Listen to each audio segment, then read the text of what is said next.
کاتتان باش بینەرانی خۆشەویستی تلویزیۆنی کۆمەڵە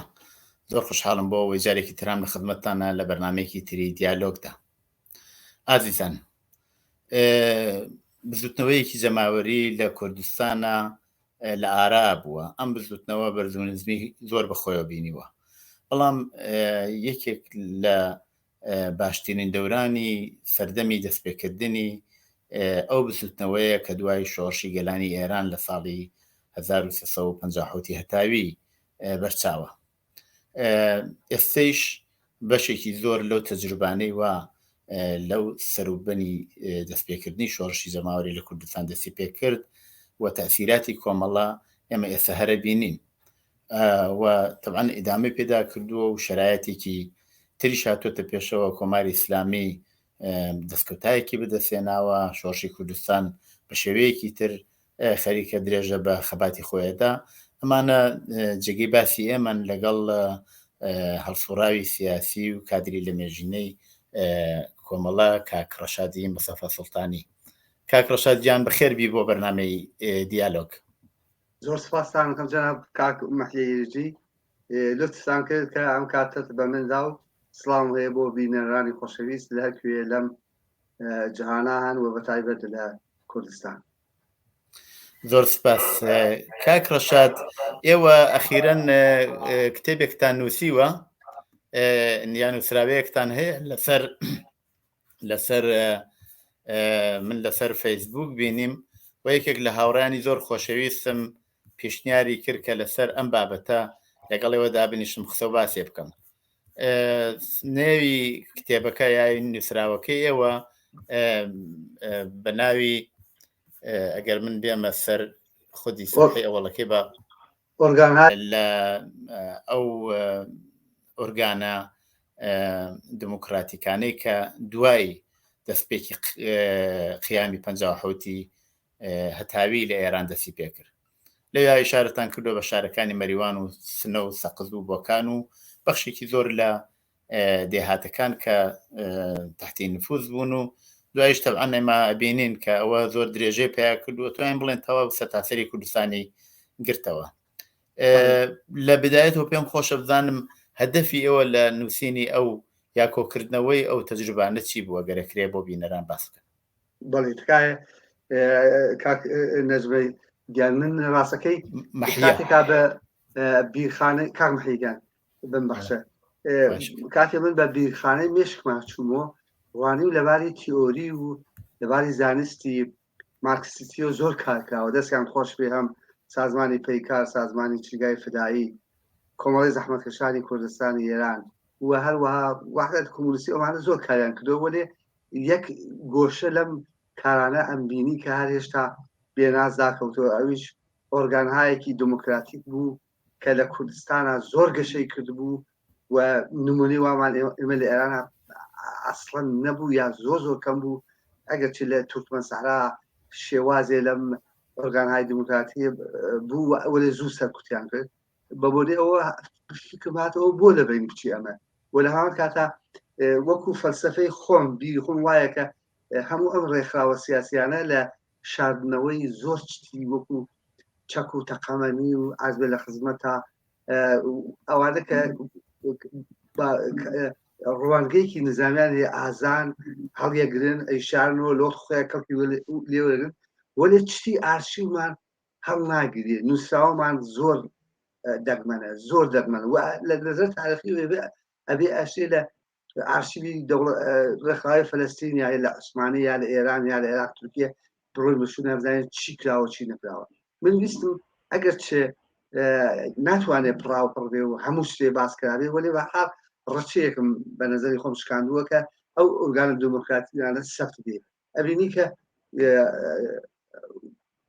زەمان مێژوو تێپەڕە و ناوەکان زوو فەرامۆشەیە بەتایبەتیش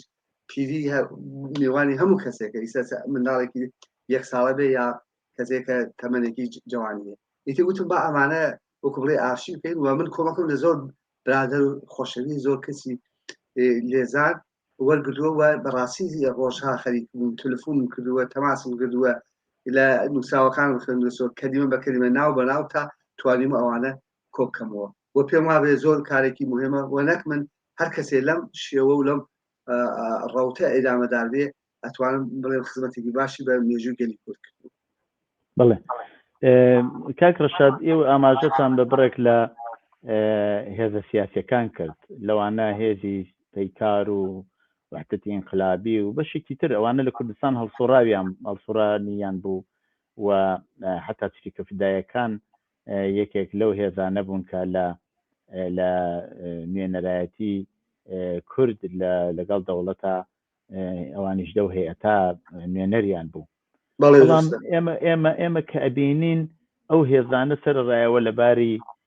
لەباری فکریەوە و لەباری مێژووشەوە ئەتوان بڵێم خەباتێکی کۆنیان بوو یا مەسەنەگە بڵێن چریکەکان اتحادی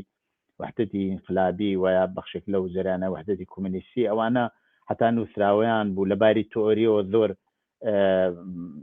کاریان کرده بوو. چریکە فدایەکان دەورانی سیاهکەلیان سەر نابوو، هێزێکی گەورەیان بوو حتا لە سەردەمی شۆڕشی 57 تا یەکێک لە گەورەترین ڕۆژی ئایارەکانیان لە تاران بەڕێوە برد. بەڵام بۆچی ئەو هێزانە نەیانتوانی خۆ کۆمەڵیش تازە دەستی پێکرد بوو، کۆمەڵیش هێزێک بوو لە بەشێک لە ڕووناکبیران کە لە دانشگاکان بوون و طبعا خەڵکی خۆشەویست بوون لە ناو خەڵکی کوردستانە، بەڵام بۆ کۆمەڵە توانی ببێ بە ئەو هێزەی کە ئەو بزوتنەوە شۆڕژێرانە لە کوردستان ڕێبەری بکە دەسیتیا ببێ بە هێزێکی ئاوا گەورە و دواییش بە پانایەتی هەموو کوردستان بڵاو بێتەوە کادری تازە پەروەردە بکە. هۆکارەکەی چی بوو؟ بەڵێ جەناب کاک مەحیە، من دەتوانم بڵێم کە هەموو بارودۆخێکی سیاسی هەلومەرجێکی تایبەتی خۆی لەسەر کۆمەلگا داهانێ و تەسیر داهانێ و کاردانەیە هەبێت. ئەو کاتە کە قیام لە ئێرانە کرا هەموو نەتەوەکان ئەحساسیان نەکرد کە ڕووداوێکی تاریخی پێشاتوە ئەوێ عەکس عەمەلێ نیشان بدەن. بەڵام بەستێنی کۆمەڵایەتی و هەلومەرج و بارودۆخی کۆمەڵایەتی لە کوردستانە زۆر فەرقی بوو لە ناوچەکانی تری ئێرانە و هی نەتەوەکانی تر، چونکو لەگرا شتێکی تر و ئەساسی تر بوو کە ئەویش سیستەمی نەتەوایەتی بوو. سیستەمی نەتەوایەتی لە کوردستانە وهای کردبوو کە خەڵک بەڕاستی بێزار بوون لە وەزعە کە بەسەریانە داسەپی بوو. تۆ ئەگەر خۆت حتمەنێکە لە فعالیانی سیاسی بوودوە ئاگاداریت کرد لە هەر شارێکی کوردستان تۆ چاوەلێ کرد دانشگایە نەبوو، دەبیرستانەکان زۆر کادری زائیفیان بوو. من لە مەریوانم هاتوومیت ئەمزانی کە لانیکەم لە پادەگانەکە 20 ئەفسەر بوو لە ساواکە دەدانە ئەفسەری لیباس شخصی و کاریان کە وەلی دەبیرستانەکەی سێدانە دەریتیانە بوو کە تەحسیڵاتێکی عالیان بێ. ئەو لە سیستەمی نەتەوایەتی کە قورس بوو. ئەوەیە خەڵک ئەیویست لەژێر ئەو سیستەمی نەتەوایەتیە دەربێت و خۆیان متحولکەن و بە شێوەیە لە شێوەکان مبارزەکەی خۆیان ئیدامە بدەن. خۆ لە سەرەتاوە نەئەکرا حرفەی بچنە ناو جەریانێکی مێژووی و سیاسی. بۆیە بیرڕووناکان و بیرجیاوازەکان بەو ئاکامە گەیشتن کە ئەبێ لە ئۆرگانهایەکی دموکراتی کە ڕێزێدانی بۆ فکر جیاوازەکان ئەوانە بیریان جیاوازە و ئەم ئۆرگانهای دموکراتیکە دەتوانیان بەو شێوە خۆیان نیشان بدەن. من لە بیرمە بەتایبەت لە شاری سنە ئۆرگانی هەبوو بەناو بنکە و جەنابیش حتمەن ئیطلاعاتێکی زانیاری باشی لێیە و لە مەریوانیش بە اقتباس لە شاری سنە ئەو بنکانە دامەزە. ئەو بنکانە جێگایەکی بوو کە ئۆرگانی دموکراتیک بوون و هەم کەسێ بە هەر بیر و باوڕێ بە هەر بۆچوونێ هەر نژادێ هەر زمانێ هەر جنسێ ژنیا پێ ئەیتوانی بەشداریکە. لە بنکانی سنا مەلایەکی ئاینی کە حەسی نەتەوایەتی بوو ئەیتوانی بەشداریکە. ژنێکە حەزێ کرد لەبارەی مەسەلەی نەتەوایەتی و باسکردی بەشداریە کرد. کچان و ژنان ئەوانە زۆر ڕادیکاڵ و فعال بوو لەو بنکە بەشداریان کرد. ئەو بنکە سەرەتایەکە بۆ ئۆرگانهای دموکراتیک و دوای ئەوەیە کە تەحولێکی تر یعنی گەشەکەوە ئەبێ بە ئۆرگانهایەکی حرفەیەکی وەکو ئۆرگانی دموکراتیکی معلمان، کرێکارانی بێکار، ئۆرگانی دموکراتی بازاڕیانی شار و هەروە بەرەبەرە پێشاد بۆ دروست بوون. بەڵام من لەم ڕەوتا ئەو سیستەمی نەتەوایەتی بە فاکتۆرێکی بنەڕەتی و دیاریکەر و هەستیار دەزانم کە کۆمەکی کرد بە ڕەوتی مێژوو لە کوردستانە کە ئەو ئۆرگانانە دروست بێ و خۆدی ئەو ئۆرگانانە پەردەبازێ بوون، سەکۆی پەڕەشی بوون کە بڕۆن جوانان و گەنجان و یا هەر ئینسانێکی شۆڕژگەر و ئازادیخوا بچن بە شێوەیەکی لێبرا و حرفەیی لە یەکێ لەو سازمانانە خۆیان بینەوە خەڵاتی خۆیان کەن کەیتر لەو ئانایەکە بینش و خەتی فکری و ڕێباز خۆی دیاریەکە و هەر کەسێ بە شوێنێکاچێ بەڵام لە کوردستانە هەلومەرجەکە وا بوو کە هەموو سازمانەکان هەموو ڕێکخراوەکان بە ستێنێکی بەربڵاوی دموکراسی هەبوو هەموو کەسێ دەیتوانی فعالیتکە من نمونەیەکی چاکە لەبیرمە لە شاری بۆکان بینوە هەموو ئەحزاب لەوێ بوون تقریبا حزبی دموکرات لەوێ بوو کۆمەڵە لەوێ بوو پەیکار لەوێ بوو ڕاهەکارگە وحدەت کۆمونیستی چی من ڕۆژێکیان لەبەر مەقەڕ تێپەڕ بووم کە لە ناوەڕاستی شار بوو ڕوانیم دووسێ جوان شتێ بەبەر مەقەڕەکەی کۆمەڵا ئەچەسبێن زۆر زۆرێکم پیاوەی کێ بن کە ڕۆی ئەوانە بوون کە باوەڕمەندی مەسەبی بوون لە بۆکانەوە تەبلیغاتی خۆیان چەسپان و کەسیش نەوێت بۆ واقع چون دموکراسیەکە هەبوو واقعا ڕێزیان کۆمەڵە ڕێزی لە دموکراسی دەنا و دایم کوتاو ڕۆیشتن دووبارە ئەم دووە ئایان هێنا و شتایەکیان هێناوە دایم کوتا وەختێکا شایەتی دموکراسی بێ هەر کەسێک نەزەر خۆی دەربڕێ کۆمەلگا گەشەکە گەشەیەکی زۆر بەخێرا و ئەبینی هەموو دەستکەوتای تاریخی لەو شایەتە هەلومەرجە دموکراسیە ئەتوانێت خۆی پێناسەکە و بەدی بێ بڵێ بەڵام ئێمە لەلایەکەوە ئیشارەمان بە جەریاناتی چەت کرد لە کە دەوریان بوو بەڕاستی لە کوردستان بەڵام لە هەمان کاتایەوە کە باسی مەسلەی نەتەوایەتیەکەن لە مەسلەی نەتەوایەتی خوب لەخەرە جەرایانی سیاسی تر بوو کە توان بڵم مێژوویەکی زۆر کۆنتری بوو تەجروبەیەکیشی زیاتری بوو و لەو بابەتەوە هەم کادر و هەر زۆر پێشتر لە کۆمەڵە شانەهای حزبیان لە زۆربەی لە دێهاتەکانی کوردستان نبوو ئەوە گەڕێتەوە بۆ پێش لە شۆڕشی 57 مەبەستەکە ئەوەیە کە ئێمە باسی ئەومان کرد چریکە فداییەکان و پەیکار و ئەوانە کە لەخەرە جەرایاناتێکی سیاسی بوون مەسەلەی ملی بوو کە نەیانتوانی وا بکەن دێ باشە خۆ هێزی ملی تر بوو تەجروبەیەکی زیاتر بوو لە کۆمەڵە و بە تۆری واقعی زیاترین بەرنامەیشی بۆ خۆی وادا نابوو کە لە دەوری مەسەلەی ملی ئەی بوو ئەوان مەسەلەن نەیانتوانی ئەو فەزا دموکراتیکە یا ئەو شرایەتە بەو شێوەوە کۆمەڵە سەری ئەتوانی تقریبا بێتە ئاسی ئەو هێزە هۆکارەکەی چی بوو خۆم ئەمەش مەسەلەی ملیەکەش لەوێ هەر دەوری هەیە بەڵێ من لە هەسەنگانی خۆڵا وای بووە چونکە کۆمەڵە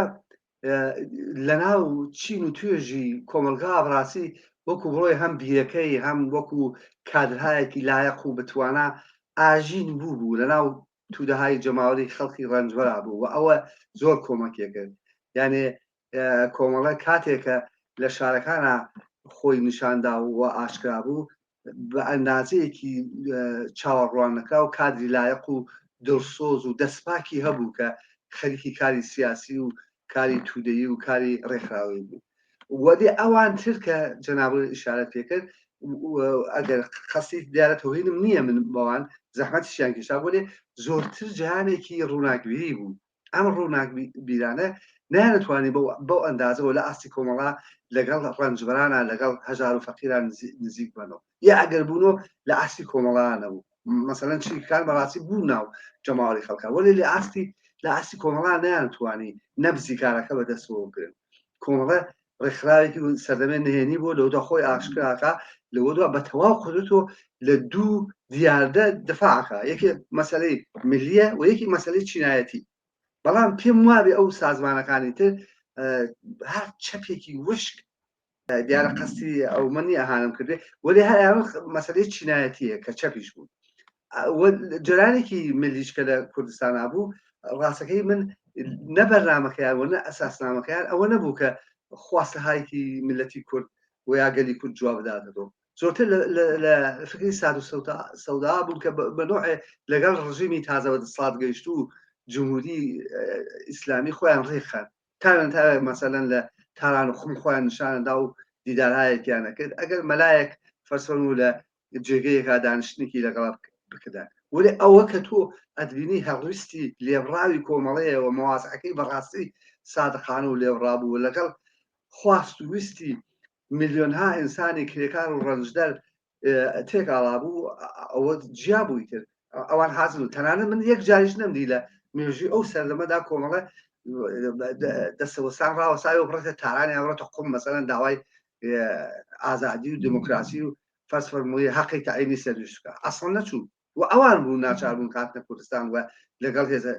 هێزە کوردەکانە قسەیان کرد من پێم وایە مەسەلەی ملی و مەسەلەی چینایەتی شتێ بوو کە کۆمەڵە تەحلیلێکی دیاریکراوی لە وەزی دیاریکرا هەبوو و ئەیبردە پێشەوە یعنی غافڵ نەبوولەوە کە ئەمە مەسەلەیەکی نەتەوایەتیە مەسەلەی چینایەتیش بەجێی خۆی لەبان ئەوە کاریەکرد کە نمونهاماندی لە شارەکانە لە پاڵ خەباتی نەتەوایەتی خەباتی چینایەتیش بە سرعت ئەچووە بەرەوە بە خێرا ئەچووە بەرەوە ئەوە پێم وابێ نێوان و ناوەناوە جیاوازی لەبین کۆمەڵۆکو ڕێکخراوێکی چەم و ئەو ڕێکخراوەکان ترە دیاری دەکرد من هەڵسەنگاندم ئەوەیە ئێزافەرەوە ڕاستەکەی ئەگەر چه کادری کوردیان لەگەڵا بوو وەێ ئەو کادر کوردانە لە ئاستی کادر سادق و دەستپاکانی کۆمەڵە نفوزی کۆمەڵایەتیان نەبوو نفوزی جەماوەریان نەبوو ئەمە خۆی تاینکەرە من ڕۆژێکیان لە دیواندەرا کەسێ بۆ میگەڕاون کە جێگەی متمانێ گروپێکی کۆمەڵە تێن وە لە مزگەوتا خەریکە من سخۆڕانیشتەکەن حاجیە لە حاجێت لە پرسێژێ ئەمانە کێ ناتون یەکێ لە سوالە کاژێ لە حاجەکە سوالەکەش ئەمانە کۆمەڵان هاتوون و خەیم قسەکرد ئای کۆمونیست نای کۆمونیستن یانی تر نەچین چێوە وەێ لەو دوبارە بیرێک هاتەوە پرسێ کێ بەرپرسیار کێ سەیوب سەیوب بەدەی بچی یعنی چاوێکە سەیوب دیاریکەرە لەوێ سەیوب لەوێ لە ناو کۆمەلگای دێهات ئەو خەڵکی تریش حتمان بووە تەعینیەکە کە خەڵک تێبوو مزگەوتەکە وە لەوێ دوێدا بە قسەی شخصێتێکی ئاوایە دەیتۆ ناکەی ئەوە ئینکارکەی لە مقابڵ چریکێکا کە فەرسەمو لە شەڕی مەریوانە ئێمە ئەو کاتە گەنجێ بووین و ئەماندی فەرسەن کارایەکین کە زۆر لە ئاستی سازمانێکی سیاسی نەدەچوو و ئەوە زەریدە ولی کۆمەڵی واقعان توانی خۆی بۆ شیونشاندا و لە هەمان کاتە لە هەموو شارەکانە ئەو هەستی نەتەوایەتی بوو و هەستی چینایەتیش کە ئەیبردە پێشەوە و ڕەهبەرێکی جوانی کرد ئێوە لە نووسراوەکەتانە نووسیوتانە باسان کردووە کە کۆمەڵە لە جەهەتی مخالفی چەمە مەلەیە کرد و باسیوەتان کردووە کە لە بەحری پنهانیە تاریکیە ڕۆشنایی پیشانداوە ئەوە تقریبا تەرجمەیەکە کە من هەوڵمدا ئێستا بە سرعەت بیکەم چونکی نووسراوەکەتان بە فارسیە ئەو تێکەڵاویە کە ئێوە ئیشارەتان پێکرد هەم ئەو ستەمی نەتەوایەتیەوە لە خەڵکی کوردستان کراوە و خەڵک هەستیان پێکردووە هەروە لە کتێبەکەشتانە ئیشارە بەواکەن کە حکوومەتی پاشایەتی و دواتری شەر کۆماری ئیسلامی هیچ هەوڵێکی نەدا بۆ ئەوە گەشەی ئابووری لە کوردستانە دروست بکە بەڵکو کوردستان ئێستەیش لەگەڵ بەلوچستان کە وابزانم یەکەمینە یەکێک لە دواکەوتوترین بەشەکانی ئێرانە لەباری پیشەییەوە لەباری سەنعەتیەوە لەوێ مەجبورە بن بۆ یەکی شەروا بووە خەڵک مەجبور بوون بچن بۆ شارەکانی تری ئێران و یا دەروای کوردستان بۆ کارکردن ئایا سەرڕای ئەوە چۆن کرا ئەو هێزەی کە بە هەر دەلیلێت شوێتە دەرەوەی کوردستان بەڵام ئاوای یەکگرتوو بن ئاوا بتوان ڕێک بخرێن لە یەکێتی جوتیاران لە یەک لە زۆر شتی ترا ئەسەن شەڕێکی ئاوا گەورەی چەکدارانە بەرامبەر بە کۆماری ئیسلامی بکرێ بە تولی ئەو تقریبا دەتوانم بڵێم نزیکی 15-20 ساڵ هۆکارەکەی چی بوو ئەو یەک خستنەی خەڵک کە ئەگەرچی خۆیان پراوێز بوون هەر کامیان لە شوێنێکا کاریان نەکرد بەڵام ئاوایی یەکی گرتن توانیان یەک بگرن توانیان شکاری هاوبەش بکەن ئەگەر ڕێپەیوانێک لە مەریوان بوو خەڵکی سنا خەڵکی سەقز بەرەو پیری چوون هۆکارەکەی ئەو یەکخستنە توانی لە چیۆ چاو لێ بکەین چونکی پێم خۆشە ئەوە زیاتر ڕوون بکەنەوە کاتێک شرایەتەکە لە ئێرانە قیام کرا و هەلومەرجێ هاتە بەرەوە کوردەوای استفادەی لێ بکە کوردستان میلیتاریزم بوو بەڕاستی ئەسڵان تەپۆڵکە نەبوو شار نەبوو کێو نەبوو هەیەتێکی نظامی و یا گروپێکی نظامی و یا نیروکی نظامی تیان نەبێت ئەگەر کۆمەڵە ئاوا بە خێرایی یەکتریان کردووە بە خێرایی توانیان ڕەهبەریەکەی بەدەستۆ بگرن ئەگەڕێتەوە بۆ ساڵها ساڵ کە ئەو کادرایەخانە بە تایبەت مامۆستایان بەڕاستی مامۆستایانی دێهات و مامۆستایانی شار کاری ڕوتینیە پەیگیرانیان کرد کاری ڕۆشنگەرانیان کرد هێزیان ڕۆشن کردو یانێ بەڕاستی وەکو بیرڕووناکان توانیان ناو خەڵکە ئەندام و بەرەندام و کەسایەک وە نیرویە زەخیرەکەن ئەم نیروە نەنووسرا بوو لە جێگەیەەکە ئەم نیروە بە چاو نەبدەبینرا وەێ لە باتن و حزوری هەبوو ئەوەیە کە تۆ ئەبینی وەختێکە شاری مێروان لەلایەن خیادە موقەتەوە کە هێزێکی پارتی دموکراتی کوردستانی عێراق و لە زڵیا دانیشتون و لەگەڵ پادەگانی مێریوانە ڕاستەوخۆ و لەگەڵ مەکتەب قورئانە هاوکاریان نەکرد گەماروی شاریاندا ئەو هێزە کە لە دێهاتە و کاری لەسەرکرابوو یارمەتیان مشارەکە ئەگەیان و ڕۆحی گەنجان و شۆڕژگرانی مەریوانیان زۆر زۆر بەرزتر کردو بە شێوەیە وەها هێزیان نردووە نەبینرا و ناوشارەکە کە کادەمەقەت ترسا ئەسڵ نەیتوانی بێتە بەرەوە و خەڵک لەو مەسەلا زۆر سەرکەوت دووەمیش ڕاهبەریە واقعا ڕاهبەریەکی توانایی بوو کۆمەڵەوەوانە ڕاهبەریەکی دەستپاک ڕاهبەریەکی سادەق ڕاهبەریە کە گیانی خۆی لەبەرەوە داناوە یعنی من هەست وەختە ئەم بینی لە مەریوانە ئەو ڕاهبەرانە کە عەزیزانێ بوون هەمویان یادیان بەخێر و ئەوانش کە زیندوون هەر بژین هەر بمێن ومان خۆیان لە ئەوڵ بوون هەر وەکو جیراناتێکی کە لە ئیسرائیلەوە توانیان وڵاتی بۆ خۆیان ساغڵ ئەوان ڕاهبەرەکان خۆیان لەبەر بەرەوە بوون واقع ڕاهبەریان نەکرد یعنی هیچ وەخت دایانەوت بە پێشمەرگە تۆ بڕۆ ئەو کار خۆیان لەبەر بوون بە بەو شێوە ئەیان توانی تودەهای مردم ڕەنجدەران و هەژاران دەوری خۆیان کۆکردن نمونەهای وا زۆرمان هەیە کە ئەو گەنجانە ئەو ڕاهبەرانە توانیانە تحولاتێکی گەورە لە سەتی کوردستان پێش بێت ئەگەر تۆ ئەگەر لە نظرا بگری کە ئەگەر کاستێک بەو لێبڕایە و بەو شامەتە نەبوایە بیوتایە فەرم و بڕۆنەوە پادەگانێکی میلیتاریزمە و ئەمان کوتێ بڕۆن بیگرن ئەو جەویشکان ئەو ڕچێشکان ئەو حاڵەتی سکون و بێلایەنیشکان و خەڵک بوونە لایەن کرد و ئەمەلیان کرد وە ڕۆین وە ناوپادەکان وە زۆر دەستکەوتیان بەسیێن مەبەست چێرەیەکی ئاوا سیمایەکی ئاوا ئەتوانێت دیاریکەر بێت لە لەحزەیەکی تاریخیە و واقعانش کرد لە مەریوانی چاهروار ڕێبەرانێکی زۆر لایەقمان بوو من ئەو کادانە کە ئەم بینی هەموویان وەکو جەناب کاک حسەین پیرخزرانی کاک عەتای ڕۆستەمی کاک جەلال و لێژێر و کاک عەبەی دارابی و زۆرتر لەوانە کە زیندوو کاک لەتیف نیکبە یادی بەخێر و فەرسەن و لالەحەمە و ئەوانە کە ئدعایە ئەناوە ڕاهبەر بوون ئەمانە هەموویان ناو تودای مردمە ئەسان ڕیشەیان هەبوو یعنی واقعا بە ئەوە لایەکیان بکردایە تۆ خەڵکیان ڕەدیفەکە لە پسە خۆیانەوە و ئەوە نیروەکە بوو وەری خراوەکانێت وەڕاستی وانە بوو کاتی وایان نەبوو کاتایەکیان بوو کە زۆرتر چەسپان بە مەنافعی شەخصی خۆیانە و یا بۆ ئەوە کە وەکو چەپڵەوێکی زۆر تون کە ئەسەن لەگەڵ هەلومەرجی ئەو کاتە نەدەبوون من لە بیرمە مەلایە هاتووە مزگەوتی مەریوان مەلایەکی لەو قوموتارانوانە هاتبوو قسەیەکە هەموو ڕێژە بێن بۆ ئەگراو بازێک قسەی کرد ئەسە کەس حاڵی نەبوو چیەژێ بازێکی وت و چی نەزانێ قەمە گشتی هەساڕۆیی تۆدا احترازی وتی بۆ ڕۆن خۆ ئێمە قیامان نەکردو ئەمانە نویسی یعنی ئەمونە ئاستی خەڵکە ئاگاه بووە و کار کرابوو لەسەریان و ئەو کادانە کاریان کردو دەی تۆ ئەم ڕەوتە ئەبینی لە شارێکی تراوەکو بابوون لە سویسرکانە لە فەرسەن و لە بڕاژانە خەڵکە ئەسەن ئەو نەخ کار لەسەریان نەکراوە یا کادر نەبوو کاریان سەرکا و ئەگەر بوو کادایە بوون لە خانەی تیمیاوە تەماسێکی ئەو وایان نەبوو لەگەڵ دوای مردمە ئەیفی خەڵکی چی نەزانی وە ناچار وەکو سوالکەر بزان ئەو مەلا چیەڵێ لە کوردستانە حاڵەکە زۆر پێچەوانە بوو وە کادرا زۆر نەخشێکی تاعین کونەدە و دیاریکەریان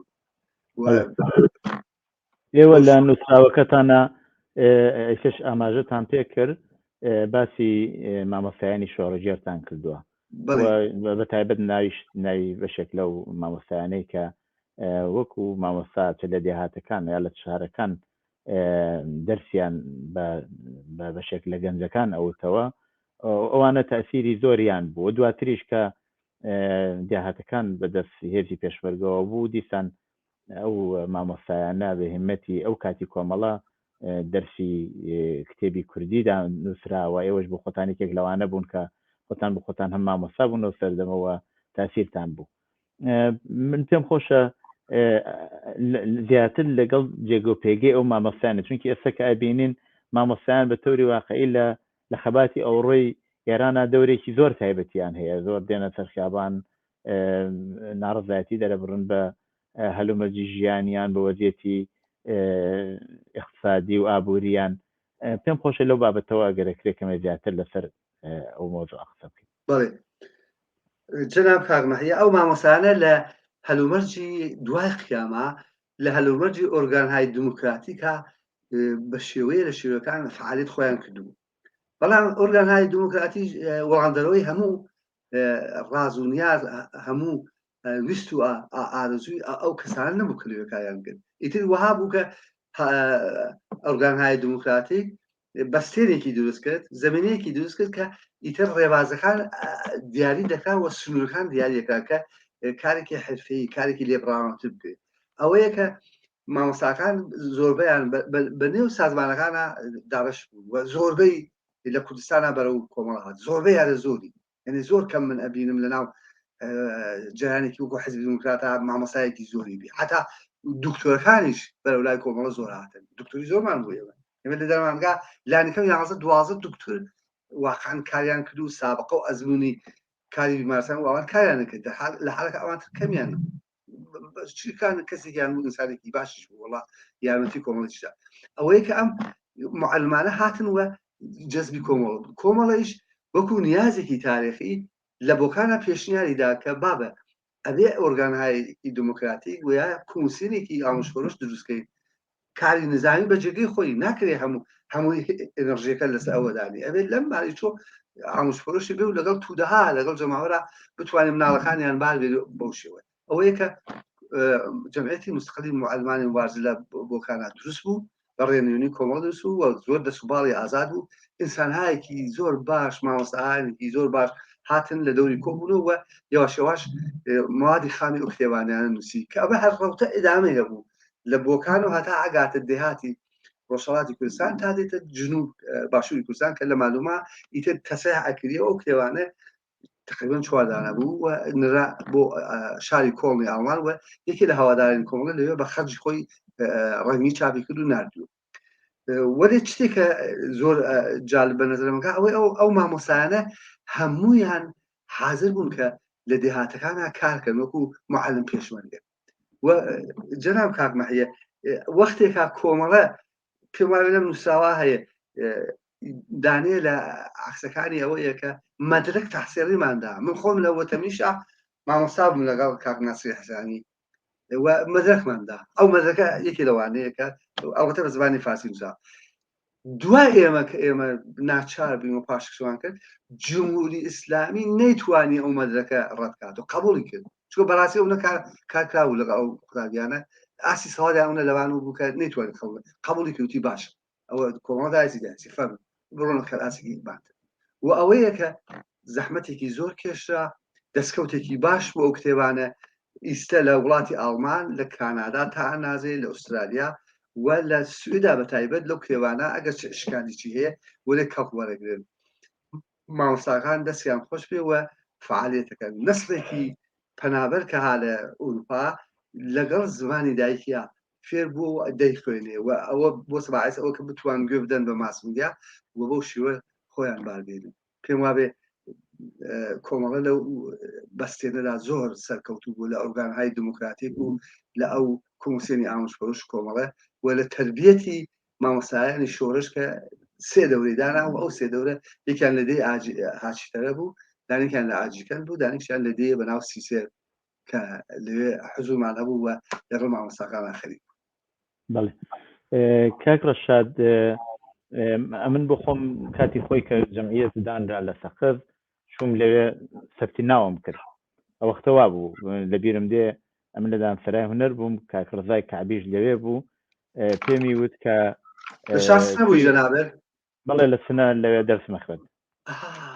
بەڵێ ئەو کاتە وتی چووی بۆ جەمعیەت، منیش وتم ئەمزانی جەمعیەت، وتم ناوتی دێ بچۆ سەفتی ناوکە کە من چووم.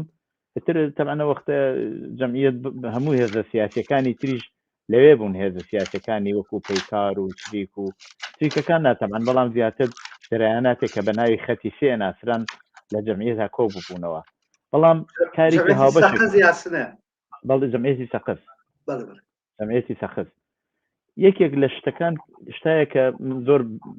من پێم وایە تەئسیری بۆ ئەویشەوە بوو کە هەر ئەو کاتە ئێمە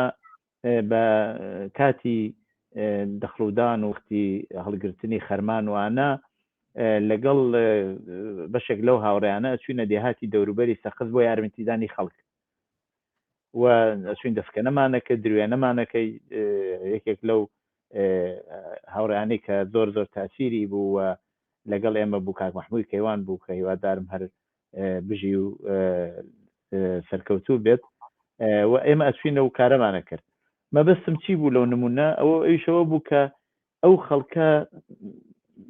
باوەڕێکیان لەو ڕێگەوە پەیدا کردوانیە کە ئەیان بینی ئەم هێزە ڕووناکبیرەی کە خۆی گیان ناکاتەوە لەوان هەر نایە قسەی بکا کە شاید بۆ ئەوان زۆر سیر و عەجایب تێی نەگەن لە کتێب دەری بێنوانە بەڵکو لە کردەوە ئەیان بینی کە چەنە پشتیوانیانن ئەوە لەو بابەتەوە ئەگەر تەجروبەیە یا شتێک هەیە بێ زەحمەت باسی بکە بەڵێ بۆ ناو زەحمەتکێشان و بۆ ناو ڕەنجدەران ڕاستەکەی تئۆریەکی غەلیزی علمی نایگرێ ئەو کادران کۆمەڵە لە ئەزمونێکی توولانیە لە ئەزمونێکی دوورودرێژ کار نهێنی کار مەخفی کار ئاشکراوە نیوە ئاشکرا توانیان بۆ پێگە بگەن بۆ وەختێکا خۆیان بەشدارە بوو لەو فعالیتە جسمیە وەکو جەنابەت فەرموود دەغڵودان و فەسڵ نۆککەندن و درە و ئەوان هەستیانە کردیت ڕەنجەران و هەژاران هەستیان کە ئەمە نزیکە بە ئێمە و زۆریش نزیکە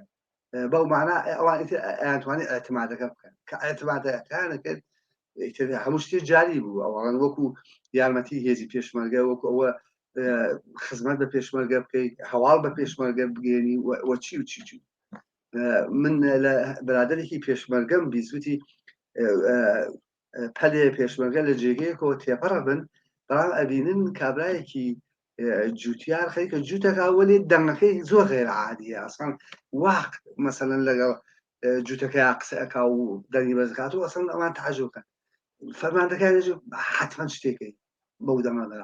کە لەوە دوام متوجبن کە ئەمانە ڕوبەکەمینێکی سپای پازارە نەچێت یعنی ئەو کابرا جوتیارە کە هێزی پێشمەرگەی خۆشویستووە وەکو زانیوی ئەمانە کۆمەڵ وەگە کۆمەڵش نەوای حتمما کرد بەو شێوە دەریە بڕێکە یارمەتیکیان بداوە ئەوان نەکەون ناوداوەکە زۆر مهمە بوو بەڕاستی زۆر و هەزاران خەبەری ترکە هات ئەگەیە دەست پێشمەرگە چل شاری سنە چل شاری مەریوان سەقز بانە سەردەشت بۆ مەهاباد بەوە لە پاوە نەوسوو ئەمانە هەمووی خەڵک بوون کە زانیاریەکانیان بۆ کۆمەڵە کۆ کردووە بەڵام بەداخەوە ئەوانە هەر نەنووساوە هێشتا بە سوەتی دیکومنت دەرنەهاتووە و ئەتمادەکە بووی کابرا زۆر حەزەکە وەلی ڕۆناکبیرێکی لە جێگەی تر هاتووە ئەوڵەن خۆی نێدا لەو کارانە بەڕاستی هەر حەزێک کرد بە شێوەیە کتێبە سپیەکان بخوێنێتەوە و سخۆڕانێ تەرتیبدا و لەودا پەرچەم هەڵگرن و لە تەزاورات ناو شار و جوانان بە شوێنە کەوت کە ئەوە بەڕاستی هێزێکی لە پسەرەوە وەلێ کۆمەڵە هێزی لە پسەرەوە بوو و زۆر لە زەحمەتکەشان بەڕاستی بە دڵ و گیان کۆمەڵیان خۆشەویست کە نمونەی تاریخیشمان زۆر زۆرە لە شەڕستنا ڕاستەکەی دیارە لە ناوچەکانی تێران و خواکوانە کات بەڕاستی من لەوێ بووم لە ناو شارەکە بووم هەموو ئەو ئیمکانات و خزمەتە دەهاتی دەوروبەری شارستیاندا یا لە شارەکانی تری کوردستان هات واردە بووە تەقسیمەکرا و زانیاریی تر لە کابراایەکە ڕاندە کە لەبین شارمەریوان و سناکاری کرد وەختێکە ئاهاتە ناو شارستە زانیارێکی لا پێشمەرگە ئەو لەوێن ئەو واقن ئەو واقن ئەمە هەمووی نەتیجەی کادرهایەک بوون کە کاری ڕوتینی ساڵهای ساڵیان کردووە سەمەری داوە بۆیان وەلی ئەوانتر وهانەیە و شارەکان تریش دیمانی تر لە تورکمە سەحرا گەرچە چریکایەکی زۆر نازەنین و زۆر ئینسانایەکی لایەقون وەلێ ڕاستی وها کاری تودەیان شاید هەر لە شاری تورکمە سەحرا کردبێ ئەو بکەی کرد زوو جمهوری ئیسلامی هێرشی بردەسەریان و لەبەری برد جمهوری ئیسلامی لە ڕێگەی هەوا و لە ڕێگەی زەوی و هێرشی هێنا بە کوردستان ئەو مقاومەتە من لە شاری سنادین مەگەر باوەڕکە گەورەکردونێ مەگەر لە وێتنام و هانوێ شتێ واکرابێ نازانی خەڵکیان بڵێ ئەو شتانەوە ئێستا ئێمە باسیەکەین پیشانەدا کە بە تۆری واقعی بزوتنەوەیکی کۆمەڵایەتی لە ئارادا بوو و کۆمەڵە بە دروست توانی ڕەهبەری یا ڕێبەری ئەو بزوتنەوە کۆمەڵایەتیە لە بەشێکی زۆر لە شارەکانی کوردستان بەتایبەت لە جنوبی کوردستان بەدەستەوە بگرێ. پێم خۆشە زیاتر لە مەوردی ئەو بزوتنەوە کۆمەڵایەتی وە قسە بکەین. تەبعەن بەشێکی هەر زۆری خەڵکی کوردستان ئەو کاتار فەقیر و هەژار بوون، ئێستش هەر خەڵکی فەقیر و هەژار بوون، خەڵکی فەقیر و هەژارن. چۆن بوو کە مامۆستایان چۆن بوو بەشێکی تر لە چین و توێژەکانی ناو کۆمەڵگا بۆ خۆیان پێیان وا بوو کە یعنی داهاتوو و ئارزوەکانی خۆیانیان لەو بزوتنەوە ئادۆزیەوە کۆمەڵە بە دروست توانی ئەو هێزش ڕێک بخات و لە دەوری خۆی خۆ بکاتەوە. مثلا نمونەی معلیمانمان هێناوە، نمونەی جوانانمان هێناوە، دەتوان بڵێم دان شاموزان و بەشێک لە ڕۆشنبیران و زۆر لەو بابەتەوە حتا بەشێک لە جوتیاران بۆ خۆشیان ساحەوی زەویش بوونەوانیش زەویکی کەمیان بوو تەبعەن، بەڵام ئەوانەی شەر تەبعەن توانیان هەر لەو بزوتنەوە بەشداری گەرم و گوڕ بکەن. من ئەتوانم بڵێم کە هەموو چین و توێژێ لە کوردستانە بەشداری ئەو بزوتنەوە بوو، جا بە ئاسی بەرزونزم و هەموو بەشدار بوو. یعنی تۆ نەتەدی لە شارێکە یا لە دەیەکە خەڵک و تودەهای خەڵک لە بزوتنەوەی ئازادی خواهانەی کوردستان و بەتایبەت لە ڕێبەری کۆمەڵە پشتیوانی نەکات. پشتیوانەکە وا بوو تۆ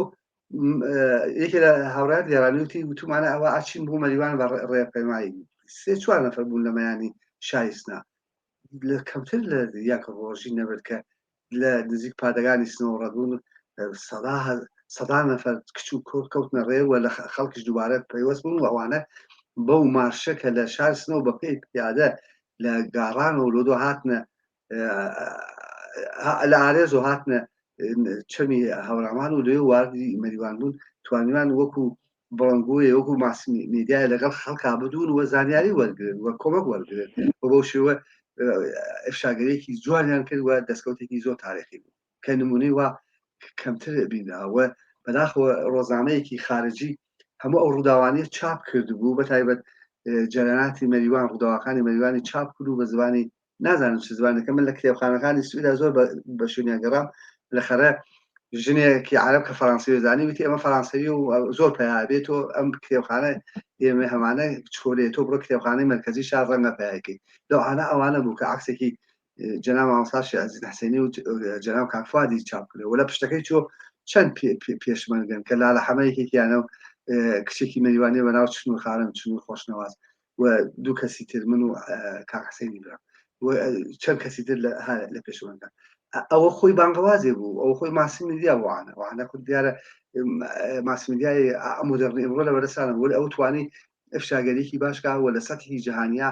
پەردە لەسەر جنایەتەکانی جمهوری ئیسلامی داوە و بە دنیای ثابت کرد کە ئەم وڵاتە میلیتاریز کراوە، سیستەم نەتەوایەتی هەیە، کورد زاتی نییە بە زمانی خۆی قسەکە، مافی خۆیسی بە زمانی کوردی خۆی قسەکە و محروم کراوە و ئەبێ بتوانێت بە ئازادی و بە مافەکانی خۆی بدا و لەو ڕەوتەیە کە کۆمەڵە توانی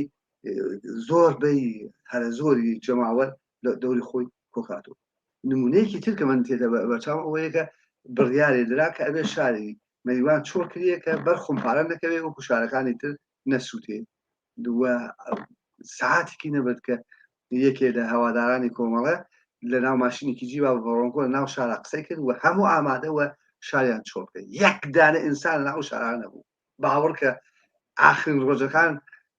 پشیلە لە ناو شارەکە حرەکەتێکرد لەم بەرەوە بۆ بەرە ئینسانێکی تیان نەبوو و لەو زەمانە هەموو ماڵ و دارایی خەڵک وەکو گلێنەی چاو پارێزا و کەسێ دزی نەکرد و لەو ماوەیەچ یەک دانە زیندانی سیاسی تۆ لە شاری مەریوانە نابینی یا لە شاری سنانیە. بەڵام لە پاڵ ئەمەچە جەرانێکی تر مەزهبی ئەوبوو کە وشکە مەزهبی بوون و لەگەڵ جمهوری ئیسلامیە خۆیان نزیک کردووە و زەبەیاندا لە وەزعی کوردستان. ئەم جەرانە مەزهبیە ئەوەندە لەگەڵ جیانی جمهوری ئیسلامی خۆیان ڕێخستوو کە لە ئاخرای تر خەڵک تەنەفریان لێ پیدا کردن و بەناچار بوون نەک خەڵکی کوردستان بەڵکو مێژوو ئەوانەیە لادا لادا ڕێگەی بۆ خاڵی کردن کە بڕۆن لای ئەوانە کە خۆشیان ئەسە مێژوو نەیتوانێت ئەوانە قبولکە وەلەو آخر ڕۆژە ناکە من لە شاری سنابوو دارودەسەیەکیان دانا بە تەپ و دەروێش و پەرچەوی سەوزوانە هاتن تا نزیکمایان دەخواڵش کە بڕۆن جەمعێت بگرن وە سازمانی چریکای فدایی بگرن وەڵام بۆ قاتعیەتە کە سازمانی چریکە فدایەکانی خەڵک و جەمعێتی سنشانیدا ئەوان کشانەوە ڕۆنەدووە مەبەستم ئەوەیە کە هەموو توێژێ لەو جیانە بەشدار بوو باوکە ئەو ڕۆژەکە ئەوان هاتوونەوەی دان ئەخبار نیمەی لە خەڵکی شایستن هاتوو دەوریان گروە نەیانتوانێت ئەسەن بڕۆنە بەرەوە ئەوەیە کە جیرانێکی توودەیە کە کۆمەڵیش تحلیلێکی دیاریکەری بوو لە ئەوزاعێکی دیاریکەوە توانین بە باش ببابڕێەوە سەرکەوتو بڵێ ئێمە ئەم تجربانەی وا بووە ئێستا قاعدەتەن ئەبێ هەوڵ بدەین بەکاری بێنین ئێستا تەبعاً شرایطەکە گۆڕدراوە دنیای تەکنیک و تەکنۆلۆژیە بەشێکی زۆر لە هەواڵەکان نتوانم بڵێم لە ماوەی یەک چرکە لە هەموو شوێنێکی دنیاوە بۆ ئەو پەڕی دنیا ئەگوازێتەوە هێزی سیاسی و چین و توێژی کۆمەڵایەتی بە نسبەتە و کاتە زۆر فەرقی کردووە دەوڵەت لە شرایطێکی ترا قەراری گرتووە لە ئاسی نێودەوڵەتی لە ئاسی ناوخۆ هەموو ئەم شتانە ئەم چیمان پێڵە ئایا ئیمکانی ئەوەی کە ئێمە بتوانین دیسان لە ئاڵوگۆڕێکی داهاتووە ئەگەر هاتە پێشەوە لە ئەگەرێکی تراکە ئەگەر لە ئێران ڕوویدا ئایا ئیمکانی ئەوە هەیە دیسان بزوتنەوەیەکی ئاوا کۆمەڵایەتی بەرین وەجەماوەری لە کوردستان ڕێ بخرێت من دڵنیام 100% ڕێیەکەی ئەو جیانە جەماوەریە بەڵام وەکو خۆت فەرمووتان و ئەرزیابەکەت زۆر دقیق بوو لەو شێوازە نییە کە خەدیم بوو شێوازەکەی ئەوەیە خەڵک خەڵاتی مەدەنی زۆر پەسەند کردووە دەلیەکەیشی ئەوەیە خەڵاتی مەدەنی زەرری کەمترە خوێنی کەمتر ئەدا و دەستکەوتی زۆر بەرزترە یعنی تۆ بە خەڵاتی مەدەنی ئەتوانی زۆر شت بەدەست بێنی ولی ئەگەر بەو شێوەکە بێ ڕاستەکەی ئەوان حەسەکەن نیرویەکی ئینقلابی لە شار دوورکەنەوە تەماسی دەبێت لەگەڵ ملیۆنها شەهری و کە سەتی ئاگاهیان بەرزترە و فەهمی دەترن و ئەوانە و تریکیان کاتەوە بەو شێوەکە لە جومشە ئەکسەر جومشەکانی باشوور و ڕۆژهەڵات لە ئاخرا کە شار بەجێتەوە ئەکەوێتە ناو دێهات کە دەستکەوتێکی ئاوا عەجایب وەڕایبی نییە زەربەی باشە دەن لە دوشمن وەلێ ئەوە نییە کە دیاری کردیە وەلێ تۆ لە شارابیت لە ئیمکاناتی مۆدەرن استفادەیەەکەی لەو دووە خەڵکیش ئیسە ناتوانێت ئەو هەموو جەمعیەتە بە شوێن نیرویەکی ئینقلابی فەرسەن و شارێک چۆڵکاو بێتە دەبێت مەجبورە لە هەر لەوێ لە ماڵخی خۆیان لەژێر چوار دیوارەکەی خۆیان دفاعکەوە بەو مەبەستە کە مەنزوزی ئازادی دیموکراسی بکە و حق مافی خۆی بسێری ئەوەیە کە خەڵاتی مەدەنی بە نەزەر من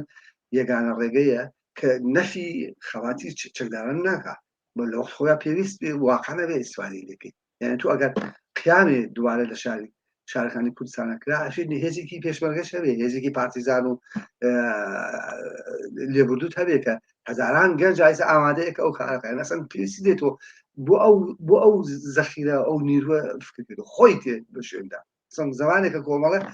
تەسیس بوو یا خۆی عەلەمی کرد هەر کەسێ بە چێکی خۆیەوە هات هیچ کەسێ کۆمەڵە چێکی پێ نەدا هەر کەسێ چێکێکی بۆ خۆی تەیە کردو هات کە بەو ڕۆنەقی پیاک بوو گەورە ئەوەیە کە من پێم وابێ خەڵاتی مەدەنی و خەڵاتی ماسمێدیا بە تایبەت زۆر جێگەی تایبەتیانەیە ئەبێ ئێمە بەدەستەوە بگرین ئەبێ ئێمە بە هەموو تودەهای ملیۆنی خەڵک بە جەماوەر بڵێن کە ئەم خەڵاتانە شێوەیەکی باشەوە ئەوان خۆیان ئایسە هەر لە باخیا بەڕاستی ئەوە ئەنجومەنی چیان دروستکرا ئەنجومەنی پشتیوانی لە ژینگیان دروست کرد ئەمانە خۆی ئۆرگانهایەکی مەدەنین هین معلمان دروست بووە هین پەرستاران دروست بووە و ئەمە شێوەیەکە کە ئەتوانێت قازانجی زۆرتر بێ و بەری شەگرێ بە کوشتاری دوشمن ناتوانێت بە بەکارکە شارێ نقمکاوە تیربارانکە و واقعا خەڵک ئامادەن و ئەتوانن بە خەباتی سەرشەقا زۆر شت بەدەست بێت و دیسانەوە من عرسانەکەم کاک مەحیگەن کە خەباتی مەدەنی تەواوکەری خەباتی پێشمەرگانە و چەکداریەوە پێکەوە بێ وەلێ لە وەختی خۆیان ئەستفادە بێت و مهمترین یان گرنگترین خەواتی ماسمێدیایە و خەواتی سەرشەقا بڵێ کاک ڕەشادیان زۆر سوپاس بۆ بەشداریتان لەو بەرنامەیە ئەگەر شتێکەیە کە ئێوە بۆ خۆتان پێتان وایە ئێمە ئاماژەمان پێ نەکردوین لە خزمەتتان من لە جەناب کاکمەحی یزی زۆر سپاسەکەم بەڵام تکایەکمەوەیە ئێمە ئیتر دەورانمان خەریکە وەکو بڵێ پاییز دەوازەمانی کوتاوە لەو گەنجانە لەو جوانانە لەو ئەوانە کە توانایان هەیە هەرچی ئەتوانن کۆکەنەوە بنووسن ئارشیو بکەن و دیکۆمەنتیکەن با لە دەست نەچێ بەڕاستی حیفە ئایسێ یەکێ لە نووساوە بە قیمەتەکانی کۆمەڵە بەناو خەڵق کورد دەربوتەی ئاسمایش گەلی کورد لە بوتەی تاقیکردنەوە ئیسی چه کەس نازانێ حاڵێکی نیمان با ببێت ئەمانە تەکمێڵە کردێ من ناڵێم ئەو نووساوی منە 100% ئارەزۆکان بەراورد دەکات دقیق ئەوەیە کە ڕوویداوە زۆر تشێ ئەدەبێت پێ بڵێ من گەرەکم بۆ ئایسە شتێکە ئارسکەم بە سەراحەتەوە لەم ڕۆژانە کە ئەشیناسی جەناب کاکڕەحیب ئەمینی لەگەڵ منا قسەی کرد وتی من شتای تر ئیزافە ئەەکەم بە ڕووداوەکانی سەقز بۆ منی نان بەڕاستی جالب بووە ئەنجومی قوتابیان شۆرای معلمانی شاری سەقز کانونی شاری سەقز کانون بەر لە شۆرای معلمانی سەقز دروست بووە و هەیەتی دانش ئامۆزان کە شارەکان بدۆ بەڕێوە بە ئیزافەی چەند نوکتەی تر کە من تەشەکرم لێکردەوە پێم وابێ ئەوانەیە کە ئەتوانێت هەموو شتێ زیندوو کاتەوە وە دەوڵەمەندیکە هیوادارم ئەو گەنجانە چ کچوو چکۆر قۆڵی همەتی لێ هەڵمان وە بنووسن و ئێمە ئیتر دیارە بۆ ئەنازەی پێشوە ناتوانین وە ئەبێ بمان بوون زۆر سپاس کاک ڕەشادیان بۆ بەشداری لەو بەرنامەیە تۆش لەتفت کرد ماندوو نەبی خواهشەکەم سپاسە بینەرانی خۆشەویستی تلڤیزیۆنی کۆمەڵە بەو جۆرە هاتینە کۆتایی بەرنامەی ئەو جارەی دیالۆگ هەتا دیالۆگێکی تر ڕۆژ و شەوێکی خۆشتان بۆ باوەت خوازم